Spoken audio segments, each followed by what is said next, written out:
सभे मगहिया भाई बहन के भुलेटन काका के राम राम आथिन मगहिया खबर में सुनथिन देश दुनिया के खबर। मोकामा और गोपालगंज में उपचुनाव आज महागठबंधन और एनडीए के बीच है बाहुबली के मुकाबला। फारबिसगंज रेल मार्ग से ई महीना जुड़ जाए कोसी और मिथिलांचल।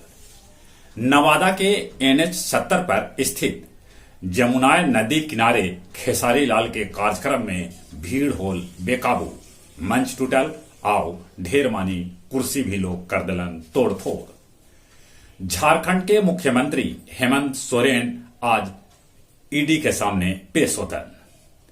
किशनगंज में पाकिस्तान के एगो महिला गिरफ्तार कैल गेल। नालंदा बस स्टैंड में धू धू के जर गेलक 5 गो लग्जरी बस। ट्विटर के ब्लू टिक वालन के अब देवे पड़त हर महीना 660 रुपया। चीन के झोंगझेऊ में कोरोना के चलते लॉकडाउन लगावल गेल, एकरा चलते आईफोन के एगो बर्गर फैक्ट्री बंद करे पड़ल। उत्तर कोरिया और दक्षिण कोरिया पर सीमा विवाद उपजल। उत्तर कोरिया एक दिन में दागल 23 गो मिसाइल। सऊदी पर अरब कर सका है ईरान, ऐसा कह रहा है अमेरिका। कनाडा में कामगार के कमी है, 5 लाख प्रवासी के दिल गेल मंजूरी।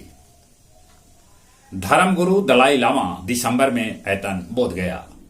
शेरघाटी जीटी रोड पर लगल है भीषण जाम। ये जाम लगभग 12 घंटा से लगल है। गया स्टेशन पर हावड़ा बड़मेसर ट्रेन से 12 लाख के गहना पुलिस जब्त करे। और अब कुछ खेल के समाचार। T20 विश्व कप में भारत कोई तरह से बांग्लादेश के 5 विकेट से हरौलक। विराट कोहली T20 में सबला बेसी रन बनावे वाला खिलाड़ी बन गेलन। वो 1065 रन बनौलन है।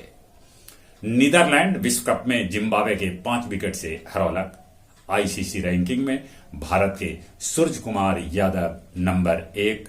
प्रो कबड्डी में यू मुंबा तेलुगु टाइटंस के हरा दिलक। चलित एक बार फिर से अपने सभे के भुलेटन काका के राम राम।